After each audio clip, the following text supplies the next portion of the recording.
సర్పంచ్ మైబాద్ జిల్లా. Tractor JCP అని నడేదానికి పొలానికి బాట దిస్తాను. క్యాంపు టండా రైతులకు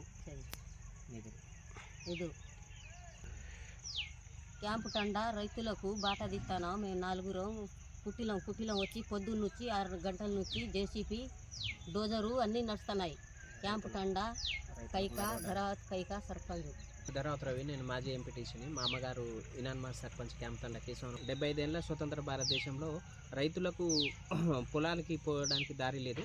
దానికి మా అమ్మగారు మేము ఇబ్బంది పడతా అంటే రైతులకు మేము బాంబ్ బ్లాస్ట్ చేసి జేసీబీ పెట్టి డోజర్ పెట్టి గ్రావెల్ పోయడం జరిగింది. రైతులకు ట్రాక్టర్లు కానీ వాళ్ళు నడవడానికి కానీ పొలాల బాటలు పోవడానికి ఇప్పుడు రోడ్డు వేయడం ద్వారా రోడ్డు వేయడం ద్వారా వాళ్ళు సౌకర్యవంతంగా వాళ్ళ పంట పొలాలకు